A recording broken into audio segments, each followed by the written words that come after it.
যখন মালিকের পক্ষ থেকে রহমতের বৃষ্টিগুলা নাজিল হয়, অটোমেটিক ভাবে গিয়ে জমিনটা কি উর্বর হয়, কি বলেন হয় কি হয় না?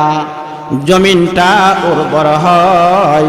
জমিনটা উর্বর হওয়ার পরে অটোমেটিক দেখবেন জমিন থেকে ঘাস গজাইতেছে। সুবহানাল্লাহ। রে ভাই, ঠিক তদ্রুপ ভাবে আলেম ওলামাদের মজলিসে তোমরা আসো গো।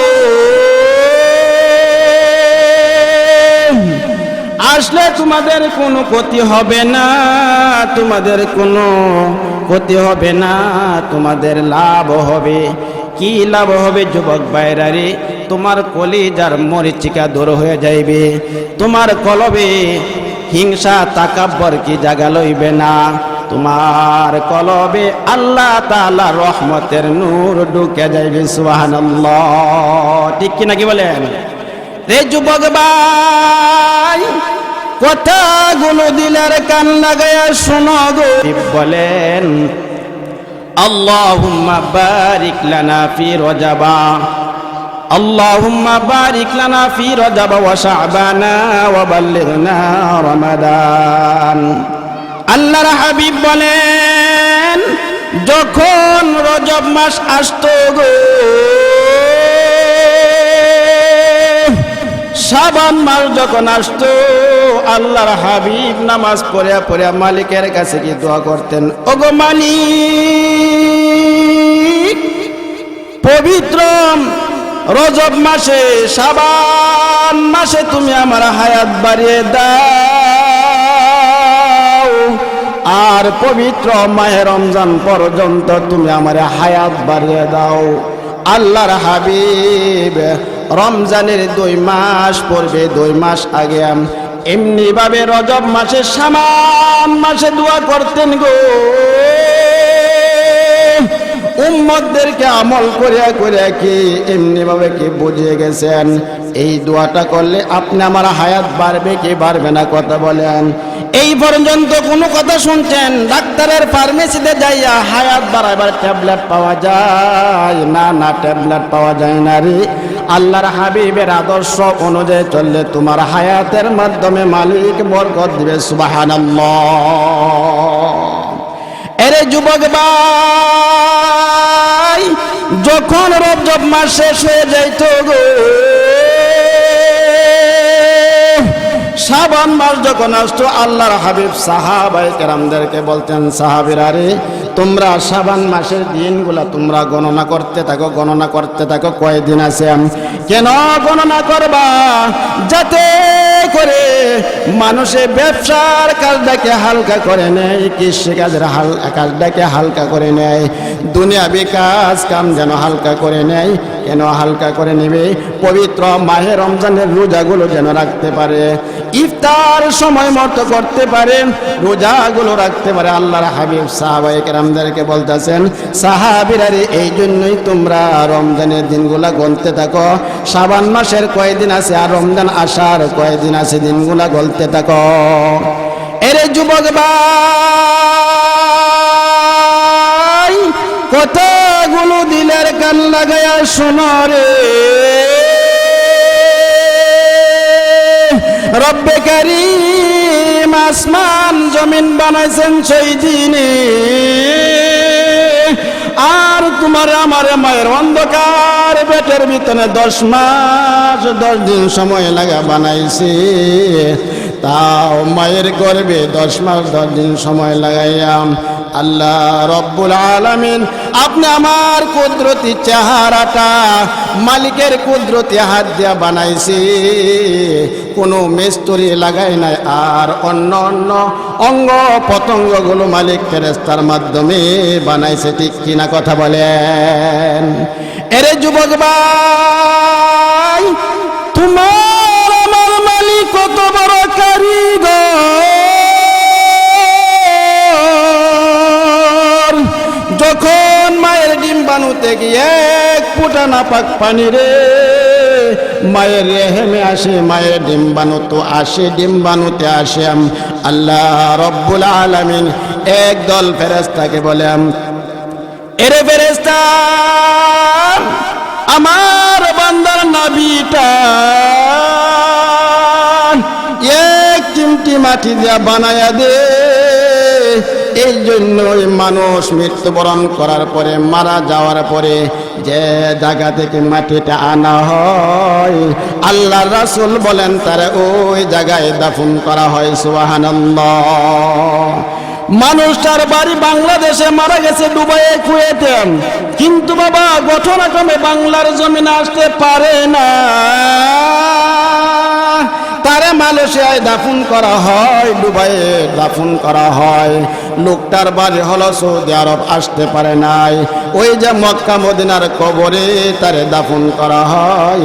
যুবক ভাইরারে, বুঝতে হবে তারে মায়ের গর্ভে বানানোর সময় ওই কানের মাটি দিয়ে তার নাভিটা বানাইছে। ঠিক নাভিটি কথা বলেন। এরে যুবক ভাই, আসমান জমিন পাহাড় পর্বত কাল বিল নদী নালা গো,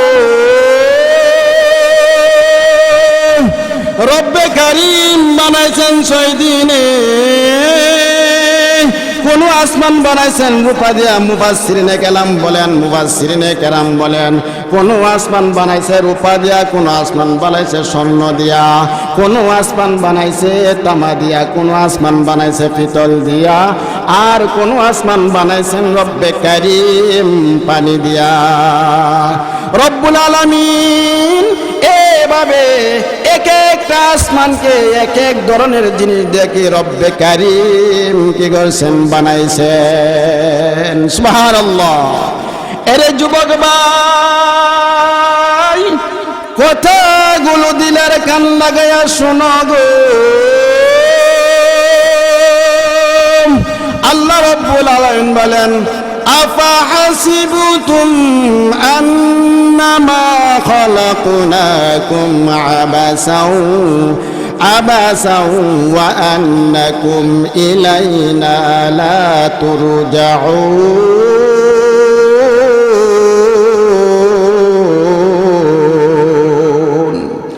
আল্লাহ বলেন, বান্দারে তোরে আমি ও কারণে নিষ্প্রয়োজনে অনারক্তক তোরে বানাই নাই, আমি মালিক তোরে বানাইছি তোর মায়ের অন্ধকার পেটের ভিতরে যেখানে সেখানে সেজদা দেওয়ার জন্য নয়, আমি মালিকের গোলামি করার জন্য। কথা বলেন ঠিক না বেঠিক? তোরে আমি অনার্থক বানাই নাই, আমি মালিকের গোলামি করার জন্য তোরে বানাইছি। আর এমনটা মনে করো না আমার কাছে তোমার ফিরে আসতে হবে না, কি বলেন, ফিরে যেতে হবে কি হবে না? এরে যুবক ভাই, ও বুড়ো বুড়ো বাবারা, কথাগুলো দিলার কান লাগায়া শোনো গো। আল্লাহ তাআলা অন্য জায়গায় বলেন, ওয়ামা খালাকুতুল জিন্না ওয়াল ইনসা ইল্লা লিয়াবুদুন। আল্লাহ রাব্বুল আলামিন বলেন, আমি মানব দানব আর জিনকে বানাইছি শুধুমাত্র আমার গোলামি করার জন্য। কথা বলেন, কার গোলামি করার জন্য? মালিকের গোলামি করার জন্য। বান্দারে অন্তরে কান লাগায়া শুন, তোরে আমি এত নিয়ামত দিয়ে তোরে আমি অনার্থক বানাই নাই, আমি মালিকের গোলামি করার জন্য তোরে আমি আল্লাহ বানাইছি। মালিকের গোলামি করার জন্য আল্লাহ তাআলা বানাইছেন। আরে যুবক ভাই, আল্লাহর হাবিব বলেন, তারাকতু ফীকুম আমরাইন লান তাদিল্লু মা তামাসসাকতুম বিমা কিতাবাল্লাহি ওয়া সুন্নাত রাসূলি। তারাকতু ফীকুম আমরাইন লান তাদিল্লু মা তামাসসাকতুম বিমা কিতাবাল্লাহি ওয়া সুন্নাত রাসূলি। এরে যুবক ভাই, কথাগুলো দিলের কান লাগায়া শোনো গো। আল্লাহর হাবিব বলেন, আমি তোমাদের মাঝে দুইটা জিনিস রেখে যাচ্ছি রে বান্দারে, অন্তরে কান লাগায়া শুন। এক নাম্বার হলো কোরআন, আর 2 নম্বর হলো পয়গম্বরের হাদিস। এই দুইটা জিনিসকে যারা আঁকড়ে ধরবে, যারা ভালোভাবে ধরবে, তারা কখনো গুমরা হবে না, গুমরা হবে না। এখন তো আমরা আল্লাহর হুকুম মানতে রাজি নাকি বলেন, ঠিক না বেঠিক? পয়গম্বরের সুন্নত অনুযায়ী চলতে আমরা রাজি নাকি বলেন? অথচ পয়গম্বরের জীবন ইতিহাস বেশি বেশি করে পড়ার দরকার আছে না নাকি বলেন? পয়গম্বরের সিরাত নিয়ে বেশি বেশি আলোচনা করার দরকার। পয়গম্বর উহুদের ময়দানে, তায়েফের ময়দানে কত মার খাইছে গো, কত মার খাইছে, এগুলা বেশি বেশি করে আলোচনা করার দরকার। কি বলেন, ঠিক না বেঠিক? এই জন্য আল্লাহর হাবিব বলেন, লিকুল্লি নাবিয়্যিন দাওয়াতুন মুস্তাজাবা দাআ বিহা ফি উম্মতি ওয়া ইন ইখতাবাতু দাওয়াতি শাফাআতান লি উম্মতি ইয়াওমাল কিয়ামাহ। এর ভাই, কথাগুলো দিলের কান লাগায় শোনো। আল্লাহ রাব্বুল আলামিন প্রত্যেক নবীরে দাওয়াতুম মুস্তাজাবা বানাইছে। দাওয়াতুম মুস্তাজাবা শব্দের অর্থ আল্লাহর হাবিবরা যেভাবে দোয়া করত সেইভাবে কি দোয়া কবুল হইত? আল্লাহর হাবিব যেভাবে দোয়া করতেন সেইভাবে কবুল করত, এটাকে বলা হয় দাওয়াতুম মুস্তাজাবা। আল্লাহর হাবিবের কত দয়া, কত মায়া গো উম্মতের জন্য। পয়গম্বর দুনিয়াতে আসার সময় কান্নাকাটি করছেন, কথা বলেন ঠিক না বেঠিক? আবার দুনিয়াতে যাওয়ার সময়, দুনিয়া থেকে যাওয়ার সময় 1 বছর নয়, 2 বছর নয়, 23 বছর কান্নাকাটি করছেন। এরে ভাই, আল্লাহর হাবিবরা যে কোনো দোয়া করতেন তাই দোয়া কবুল হয়ে যাইত। যদি রহমতের দোয়া করতেন কবুল হইত, গজবের দোয়া যদি করতো তাও কবুল হইত। কিন্তু আমার আপনার নবী উম্মতের জন্য রহমতের দোয়া করছেন, গজবের দোয়া করেন নাই। বলেন না সুবহানাল্লাহ? এরে ভাই, প্রত্যেক নবীর এই দোয়া কবুলের একটা ক্ষমতা, শক্তি দেওয়া হয়েছে গো। আমাদের নবী গজবের দোয়া করেন নাই, রহমতের দোয়া করছে আপনি আমার জন্য। আর হযরতে নূহ পয়গম্বর আলাইহিস সালাতু ওয়াস সালাম তার উম্মতদেরকে 950 বছর দাওয়াত দিয়েছে। বলেন কয় শত বছর? 950 বছর দাওয়াত দিয়েছে। দাওয়াত দেওয়ার পরে গুটি কয়েকজন কি মুসলমান হয়েছে। তারপরে আল্লাহর নবী নূহ পয়গম্বর আলাইহিস সালাতু ওয়াস সালাম কি এত মারপিট করছে গো, ওই বেঈমানের বাচ্চারা এত মার মারছে। আল্লাহর নবী নূহ পয়গম্বর আলাইহিস সালাতু ওয়াস সালাম দাওয়াত দিলে কি কানের মাধ্যমে কি আঙ্গুল ঢুকায় দিত।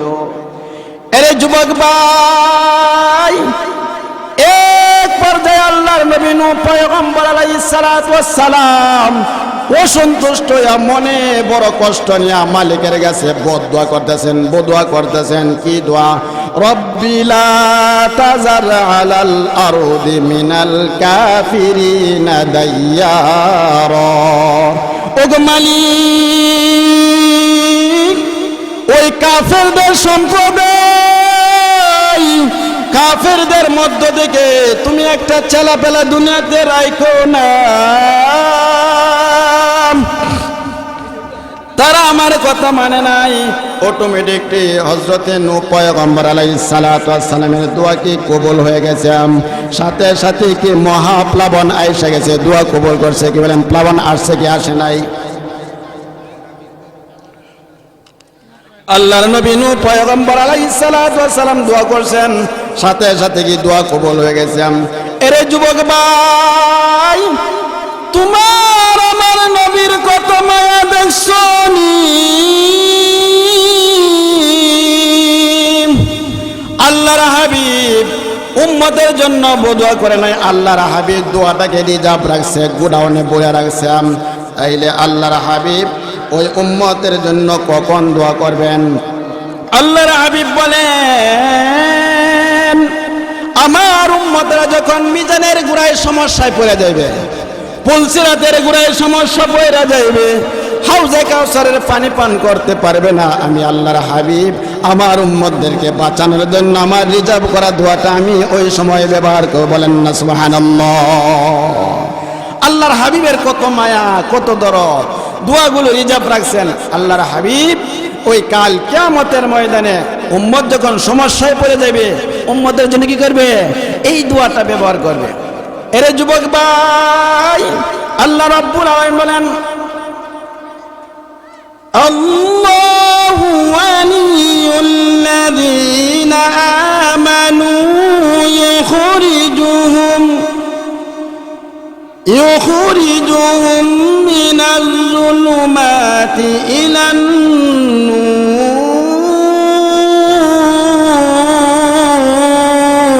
الله أكبر আল্লাহ রাব্বুল আলামিন বলেন, বান্দারে যারা আমি মালিকরা মানবে, নামাজ পড়বে, রোজা রাখবে, হজ করবে, যাকাত দিবে, সুদ খাইবে না, ঘুষ খাইবে না, মানুষের হক নষ্ট করবে না, আল্লাহ বলেন আমি তাদের জন্য কয়েকটা জায়গার মাধ্যমে কি অভিভাবক হয়ে যাইব, গার্জিয়ান হয়ে যাইব। এক নম্বর হলাম কবরে, মিজানে, হাসরে, পুলসিরাতে, সব জায়গায় আল্লাহ বলেন আমি তাদের জন্য গার্জিয়ান হয়ে যাইব, আর তাদেরকে আমি অন্ধকার থেকে বাহির করিয়া কি আমি আলোর দিকে নিয়ে যাইব। বলেন না সুবহানাল্লাহ। যারা আল্লাহর হুকুম মানবে তাদের জন্য আল্লাহ তাআলা ওলি হয়ে যাবেন, গার্জিয়ান হয়ে যাবেন, অভিভাবক হয়ে যাবেন, তাদেরকে অন্ধকার থেকে আলোর দিকে নিয়ে যাইবে। এরে ভাই, আম্মা জান আয়েশা সিদ্দিকা রাদিয়াল্লাহু তাআলা আনহা বলেন, আমার ঘরে আল্লাহর হাবিব, আমার হুজরা মুবারকে, আমার কক্ষে, আমার খামরার মাধ্যমে আল্লাহর হাবিব ঘুমিয়ে রয়েছে। আম্মা জান আয়েশা সিদ্দিকা রাদিয়াল্লাহু তাআলা আনহা বলেন, আমি হঠাৎ করে ঘুম থেকে ওইটা দেখে আল্লাহর হাবিব আমার পাশে বিছানায় নাই, আল্লাহর হাবিব কোথায় চলে গেছে।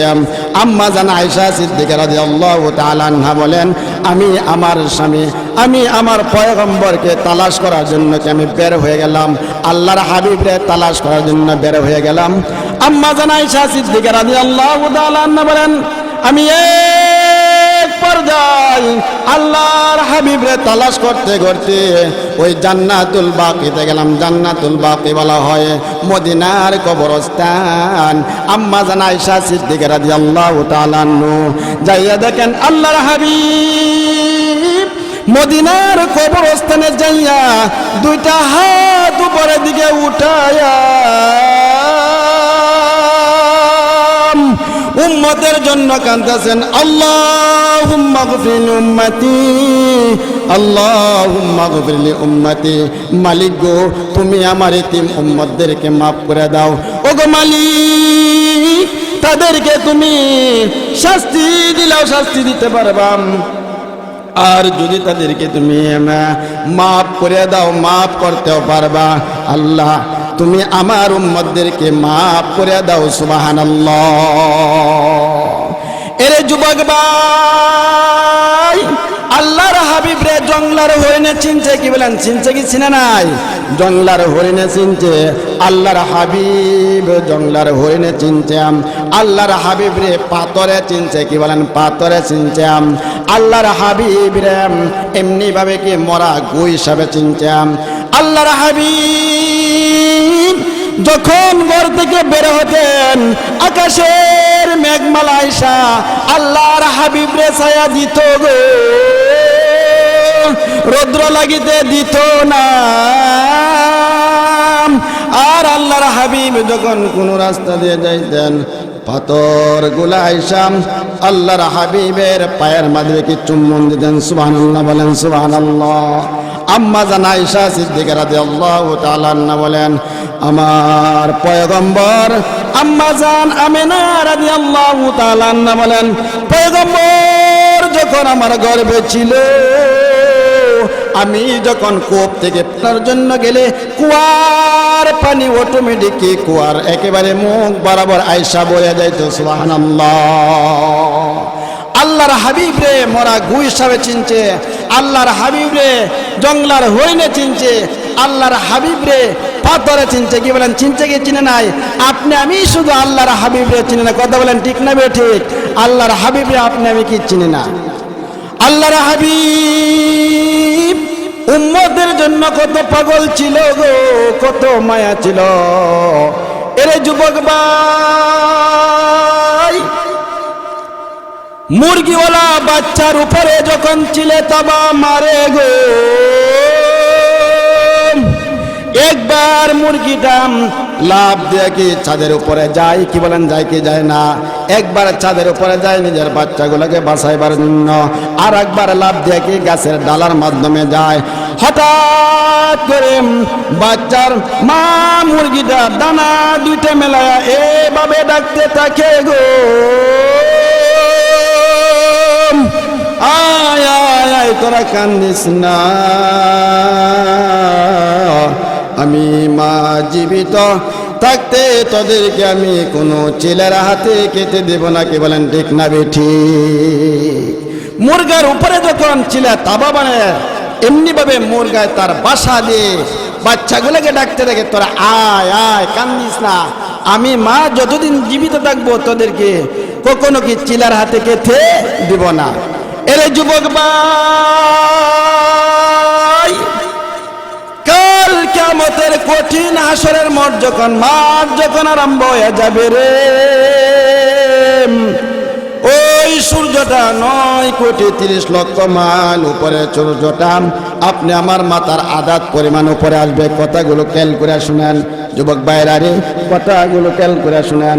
9,30,00,000 মাইল উপরের সূর্যটা আপনি আমার মাথার আধাত পরিমাণ উপরে আসবে, আর জমিনটা হবে তামার। ওই সূর্যের দাবে মাথার তালুটা টাস টাস করে পেটে যাবে, আর পানির পিপাসায় জিহ্বাটা নাভি পর্যন্ত বের হয়ে আসবে, পানি পানি বলে কি ডাক পড়ে যাবে। এরে যুবক ভাই, তোমার আমার নবীর কত মায়া দেখছো নি, যখন উম্মতেরা পানি পানি বলে ডাক দিবে গো, আল্লাহর হাবিব উম্মতদেরকে বাঁচানোর জন্য একবার মিজানের গোড়ায় দৌড় দিবে, আর একবার ফুলসিরাতের গোড়ায় দৌড় দিবে, এমনি ভাবে কি হাউজে কাউসারের গোড়ায় দৌড় দিবে, এমনি ভাবে আরশে আজিমের পায়ের নিচে সেজদায় পড়ে যাবে। কোথায় পড়বে সেজদায়? বলেন কোথায়? আরশে আজিমের পায়ার নিচে সেজদায় পড়ে যাবে। আপনা আমার নবীর কত মায়া, কত দরদ, এভাবে দৌড়াদৌড়ি করতে থাকবেন, আরশে আজিমের পায়ার নিচে সেজদায় পড়ে থাকবে। সেজদায় পড়ে বলবেন, ওগো মালিক, তুমি আমার এতিম উম্মতদেরকে তায়েফের রক্তের বিনিময়ে মাফ করে দাও, তায়েফের রক্তের বিনিময়ে মাফ করে দাও। যুবক ভাইরা রে, আল্লাহর হাবিব রে তায়েফের জমিনে কত মায়ের পিট করছে, কি বলেন মারছে কি মারে নাই? ওই তায়েফের জমিনে যাইয়া জিজ্ঞাসা করেন, তায়েফের জমিনে আল্লাহর হাবিবের নির্যাতনের কারণে কান্নাকাটি করছে, তায়েফের পাহাড় পর্যন্ত কান্নাকাটি করছে। বেঈমানের বাচ্চারা আল্লাহর হাবিবে তোমার মারছে গো, একেবারে পয়গম্বর রক্তাক্ত হয়ে গেছে, পয়গম্বরের শরীর থেকে রক্ত বাহিরে হইতে হইতে পয়গম্বরের পা মুবারকটা মুদার সাথে মিশে গেছে, এমন পায়ের সাথে কি আমি মিশে গেছিলাম। আল্লাহর হাবিব রে বেঈমানের বাচ্চারা এমন মার মারছে, এত নির্যাতন করছে, এত নির্যাতন করছে। যুবক ভাইরা রে, একটু খেয়াল করার কথা, কেমন মার মারলে গো এত পরিমাণ রক্ত বাইরে হয়। আল্লাহর হাবিবের পাটা জুতার সাথে মোজার সাথে মিশে গেছে। এরে যুবক ভাই, কথাগুলো দিলার কান লাগাইয়া শোনো গো, তোমার আমার নবীর উম্মতের জন্য কত মায়া ছিল গো। ওই তায়েফের জমিনের বেঈমানের বাচ্চারা আল্লাহর হাবিবে এত মায়ের মারছে, বৃষ্টির ন্যায় চতুর্দিক থেকে গিয়ে পয়গম্বরের শরীরে গিয়ে বৃষ্টির নেকি পাথর গুলা নিক্ষেপ করছে, এত মায়ের মারছে বেঈমানের বাচ্চারা আল্লাহর হাবিবরে কষ্ট দিছে।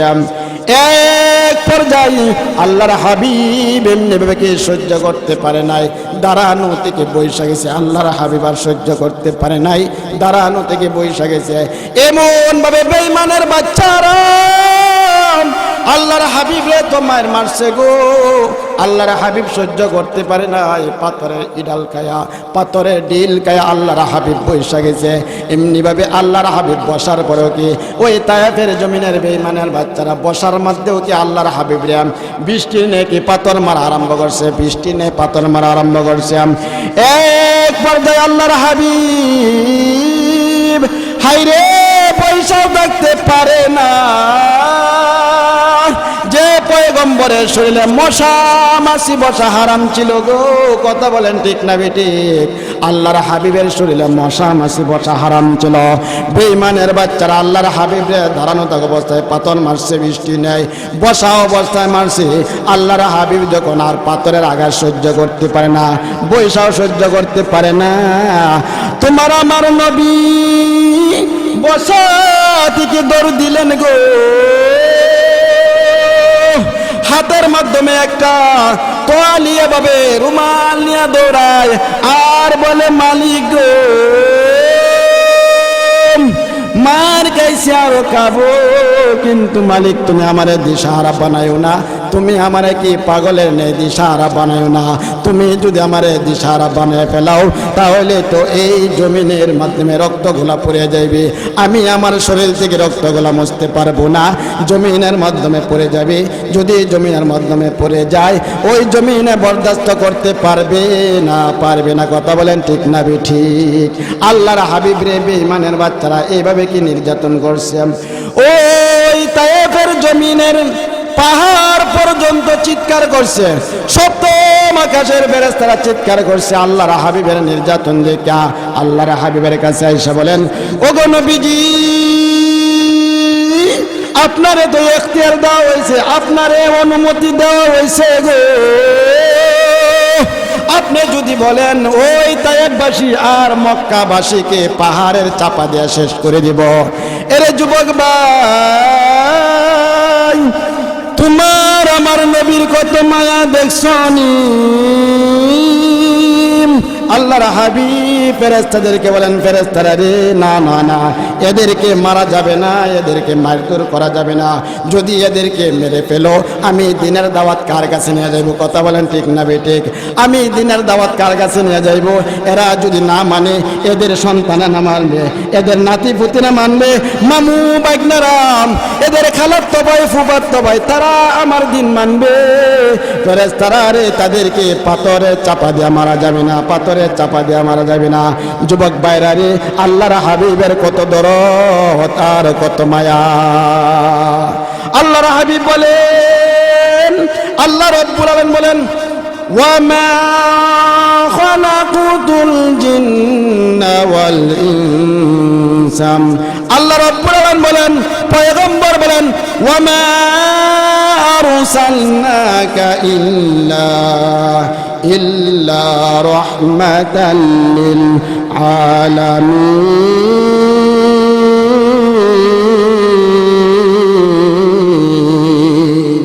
আল্লাহু আকবার। আল্লাহর হাবিব বলেন, আমার দুনিয়াতে রহমত স্বরূপ পাঠিয়েছে, তাদেরকে মারা যাবে না, মারা যাবে না রে ফেরেশতা, মারা যাবে না। আল্লাহর হাবিব এত দয়া এত মায়া ছিল আপনার প্রতি, আমার প্রতি। আল্লাহর হাবিবের হুকুম আমরা মানতে চাই না, কি বলেন? মানতে চাই? কখনো মানতে চাই না। আল্লাহর হাবিবের তরিকা অনুযায়ী আমরা চলতে চাই না। এরে যুবক ভাই, আল্লাহর হাবিব লম্বাও ছিল না, বেটে কাঠও ছিল না, আল্লাহর হাবিব মধ্যম পন্থার ছিল। আল্লাহর হাবিব যখন কথা বলতেন যুবক ভাইরারে, আল্লাহর হাবিবের দাঁত মোবারকের ফাঁক থেকে আলো বের হয়ে আসতো। সুবহানাল্লাহ পড়েন, সুবহানাল্লাহ। আল্লাহর হাবিব যখন কথা বলতেন, আল্লাহর হাবিবের দাঁতের ফাঁক থেকে কি এমনিভাবে আলো বের হয়ে আসতেন। এরে যুবক ভাই, একদিন পূর্ণিমার রাত্রে সাহাবায়ে কেরাম আল্লাহর হাবিবের চেহারার দিকে একবার তাকায় আর একবার পূর্ণিমার চাঁদের দিকে তাকায়, বারবার তাকায় যাচ্ছে। হঠাৎ করে সাহাবায়ে কেরাম আল্লাহর হাবিবের চেহারার দিকে তাকিয়ে দেখে তোমার আমার নবীর চেহারাটা চাঁদের চাইতেও সুন্দর। সুবহানাল্লাহ। আল্লাহর হাবিবের চেহারাটা চাঁদের চাইতেও সুন্দর। একদিন আম্মা জান আয়েশা সিদ্দিকা রাদিয়াল্লাহু তাআলা নাম ঘরের মাধ্যমে বসে কি খাতা সিলাইতেছে, হুজরাখানার মাধ্যমে বসে কি কাপড় সিলাইতেছে। হঠাৎ করে আল্লাহর নবীর স্ত্রী আম্মা জান আয়েশা সিদ্দিকা রাদিয়াল্লাহু তাআলা ঘরের মাধ্যমে বসে কি খাতা সিলাইতেছে। আম্মা জান আয়েশা সিদ্দিকা রাদিয়াল্লাহু তাআলা হাতের সুইটা কি পড়ে গেছে। আম্মা জান আয়েশা সিদ্দিকা রাদিয়াল্লাহু তাআলা পাইতেছে না। আল্লাহর হাবিব হঠাৎ করে ঘরের ভিতরে ঢুকলেন, ঢোকার সাথে সাথে ঘরটা কি আলোকিত হয়ে গেছে। আর আম্মা জান আয়েশা সিদ্দিকা রাদিয়াল্লাহু তাআলা নিজের হাতে সুইটা মাটি থেকে উঠাইলেন। সুবহানাল্লাহ। আল্লাহর হাবিবের চেহারা এমন নূর ছিল, এমন আলো ছিল, কাফের বেঈমানরা দেখে কালিমা পড়ে মুসলমান হয়ে গেছে। বলেন সুবহানাল্লাহ। এর যুবক ভাই, হযরতে আবু হুরায়রা রাদিয়াল্লাহু তাআলা আনহু থেকে বর্ণিত, হযরতে আবু হুরায়রা রাদিয়াল্লাহু তাআলা আনহু থেকে বর্ণিত, হযরতে আবু হুরায়রা রাদিয়াল্লাহু তাআলা আনহু আল্লাহর হাবিবের সাথে যুদ্ধের মাধ্যমে ছিল। হঠাৎ করে আল্লাহর হাবিব বলতেছেন, আবু হুরায়রা রে, তোমার সাথে কিছু আছে কিনা? হযরত আবু হুরায়রা রাদিয়াল্লাহু তাআলা বলেন, ওগো নবীজি,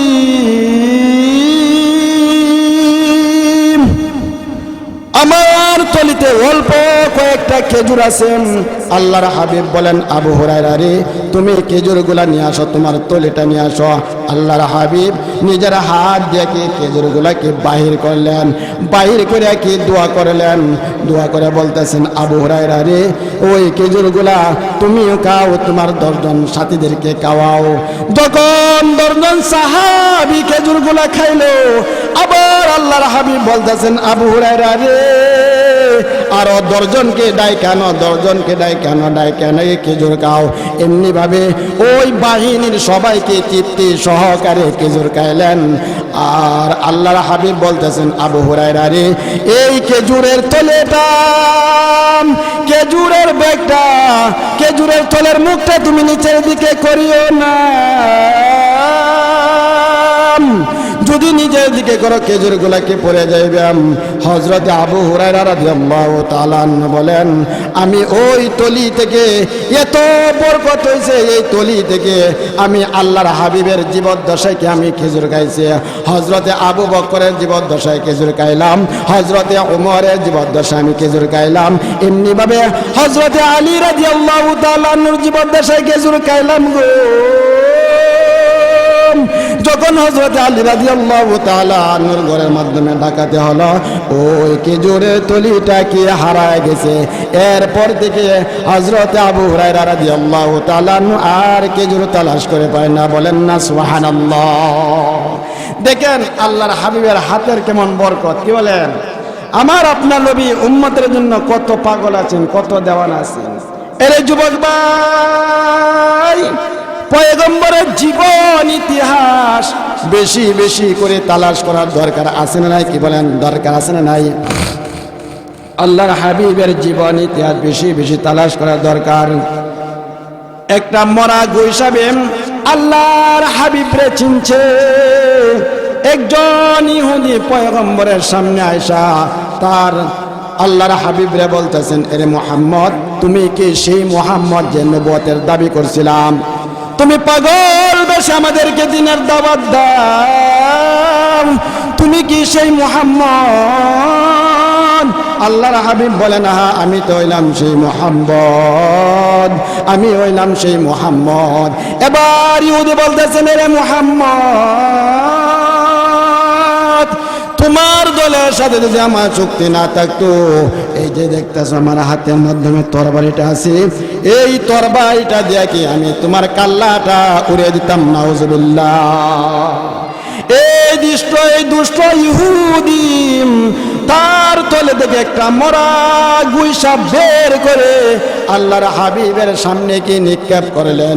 নিক্ষেপ করে বলতেছেন, এরে মুহাম্মদ, তোমাকে যতক্ষণ পর্যন্ত মরা গুই সাপটা সাক্ষী না দিবে, ততক্ষণ পর্যন্ত আমরা কি তোমার উপরে ঈমান আনবো না। যখন মরা গুই সাপটা সাক্ষী দিবে গো, তখনই আমরা তোমার উপরে কি ঈমান আনবো।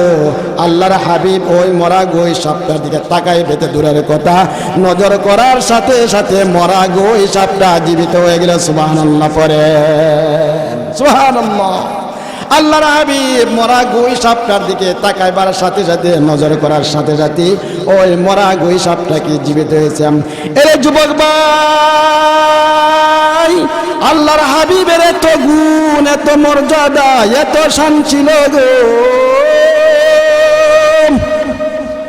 হযরত আব্বাস রাদিয়াল্লাহু তাআলা আনহু নবীজির চাচা, হযরত আব্বাস রাদিয়াল্লাহু তাআলা আনহু নবীজির চাচা, ওই নবীজির কাছে যায় বলেন, এরে ভাতিজা মুহাম্মদ, আমি তো তখনই কি মুসলমান হয়ে গেছি যখন তুমি দুলনার মাধ্যমে তাকিয়া চাঁদ তোমার সাথে খেলার দুলনা হয়ে গেছে গো। আমি দেখতাম তুমি দুলনার মাধ্যমে তাকিয়া চাঁদের সাথে ইশারায় কথা বলতা। আমি তোমার চাচা ইবনে আব্বাস রাদিয়াল্লাহু তাআলা আনহু, তখনই আমি কি মুসলমান হয়ে গেছি। আল্লাহর হাবিব হাতে ইশারা করতেন, চাঁদ কি দুই টুকরা হয়ে যাইতো। কি বলেন, হয়েছে কি হয় নাই? চাঁদ দুই টুকরা হয়ে যাইতো। আল্লাহর হাবিব দোলনার মাধ্যমে তাকে কি চাঁদের সাথে খেলাধুলা করতেন। আল্লাহর হাবিবের এত গুণ, এত মর্যাদা, ওইগুলো হলো শান। আর চাঁদ বলতো, ওগো নবীজি, আপনি কখনো কাঁদবেন না, আপনি কখনো কাঁদবেন না। এমনি বেগে চাঁদ আল্লাহর হাবিব রেখে সান্ত্বনা দিতাম। এর যুবক ভাই, পিছনের কথা স্মরণ আছে কিনা? আল্লাহর হাবিব মরা গই সাপটার দিকে খেয়াল করার সাথে সাথে মরা গই সাপটাকে নড়াচড়া আরম্ভ করলো। এবার আল্লাহর হাবিব বলেন, ইয়া রব, এর মরা গই সাপ, তুমি কার ইবাদত করো? কথাগুলো বুঝতেছেন কিনা? কথা বলেন, তুমি কার ইবাদত করো? এবার মরা গই সাপটা দেখে বলে, মান ফিস সামাই আরশু ওয়া ফিল আরদি সুলতানু ওয়া ফিল বাহরি সাবিলুহু ওয়া ফিল জান্নাতি রাহমা ওয়া ফিন নারি ইকাবাম। এরে যুবক ভাই,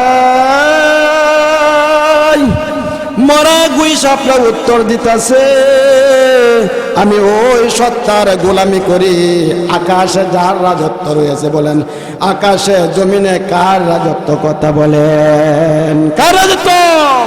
মালিকের রাজত্ব। মরা গুই সাপটা বলতেছে, আকাশে যার রাজত্ব রয়েছে আমি তার গোলামি করি গো, আমি তার গোলামি করি। আর আসমানের মাধ্যমে যার আরশ রয়েছে, এমনি ভাবে জমিনের মাধ্যমে যিনি সমুদ্রের মাধ্যমে রাস্তা বানিয়ে দিয়েছেন, জান্নাতের মাধ্যমে রহমত আর জাহান্নামের মাধ্যমে শাস্তি। মরা গুই সাপটা এইভাবে সাক্ষী দিতেছেন। সাক্ষী দেওয়ার পরে আল্লাহর হাবিব বলেন, মান আনা। আল্লাহর হাবিব বলেন, আমি কে? এরে যুবক ভাই, মরা গুই সাপটা বলতেছেন, আমি ওই সত্তার গোলামি করি, আসমানে যার আরশ রয়েছে, জমিনে যার রাজত্ব রয়েছে। এবার আল্লাহর হাবিব বলেন, ও মরা গুই সাপ, মান আনা, তুমি কে? মান আনা, আমি কে, তুমি চিনতে পারো কিনা? এবার মরা গুই সাপটা বলেন, আনতা রাসূল রাব্বিল আলামিন ওয়া খাতামুন নবীন, আপনি হইলেন শেষ জমানার নবী, গোটা পৃথিবীর মালিক আল্লাহ তাআলার নবী। এই কথা মরা গই সাপের এই কথা শোনার সাথে সাথে ওই ইহুদি কালিমা পড়ে একে সাথে সাথে মুসলমান হয়ে গেলেন। সুবহানাল্লাহ, আল্লাহু আকবার, জোরে বলেন আল্লাহু আকবার।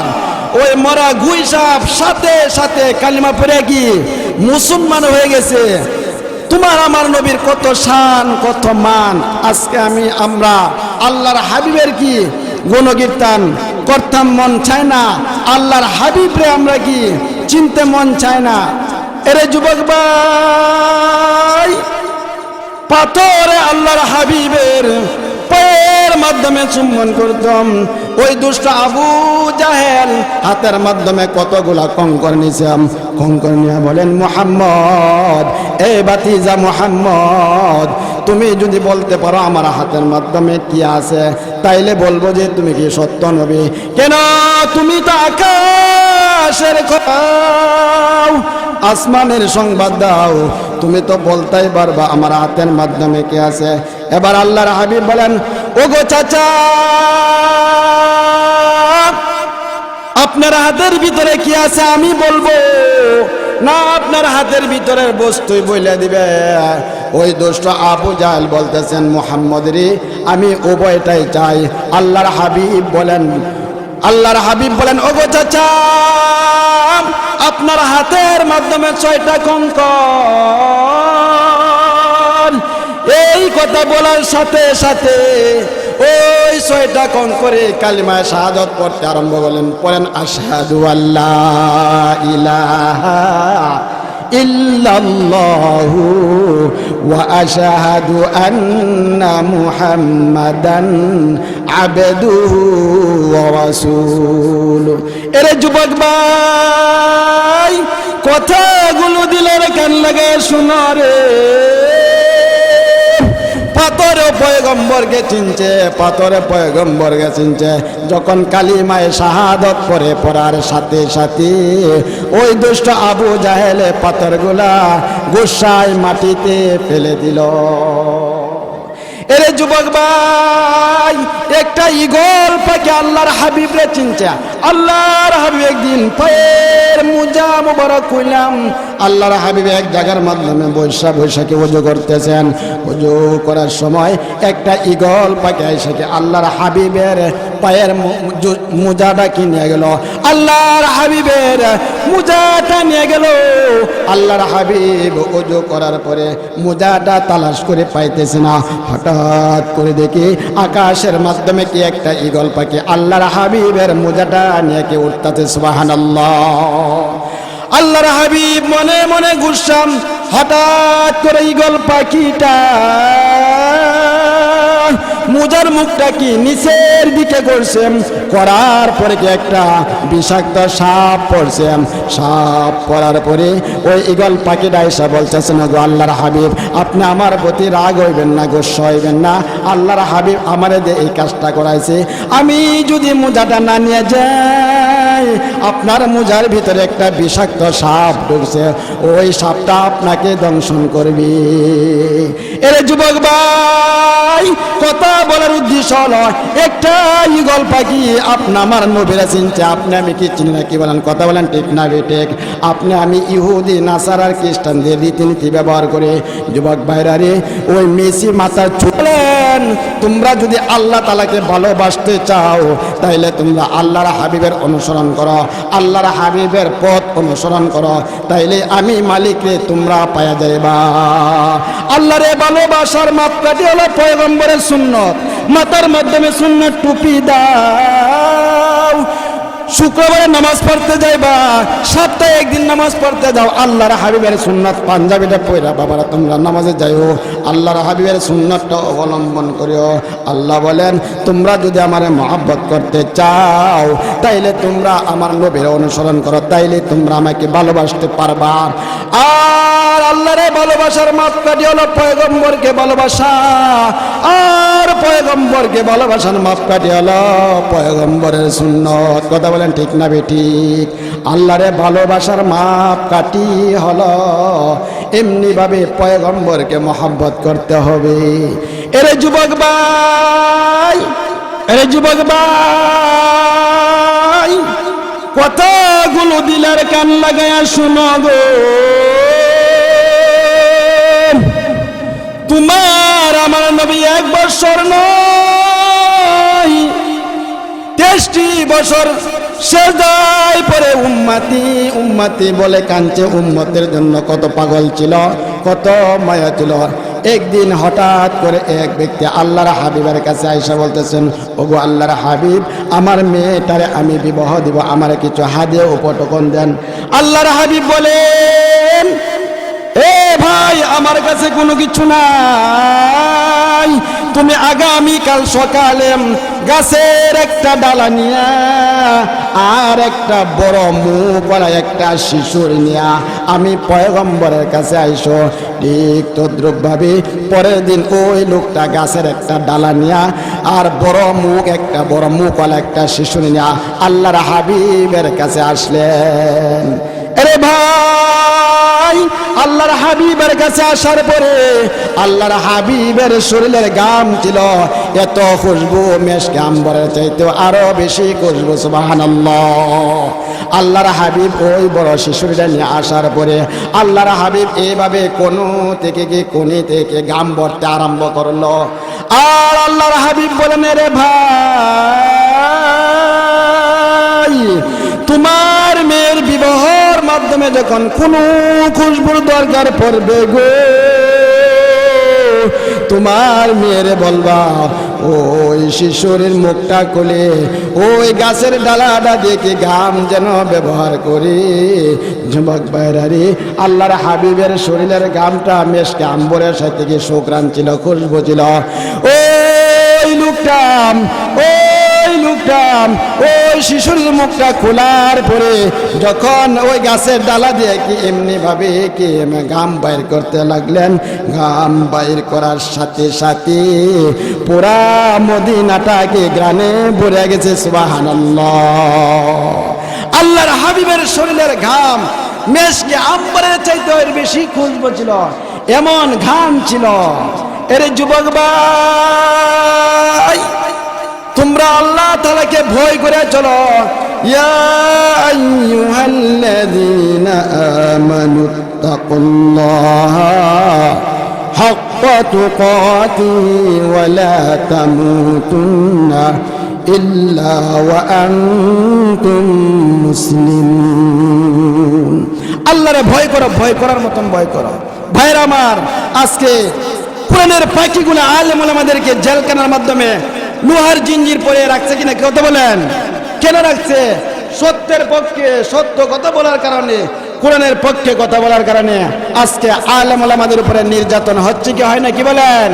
এই জন্য ভাইরা যতদিন দুনিয়াতে জীবিত দেখবেন সত্যের উপরে ওঠে দেখবেন। এই মোল্লারে সারা তোকে কবর দিবে না, ঠিক কিনা?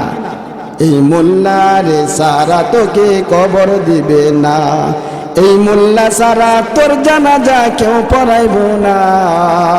কথা বলেন ঠিক না বেঠে? এই মোল্লা ছাড়া তোর জানাজা কেউ পড়াইব না। এই মোল্লারে সারা তোকে কবর দিবে না। সারা জীবন করলে রে তুই যেই মোল্লারে ঘৃণা, সেই মোল্লারে লাগবে পরে এটা ভাবলে না।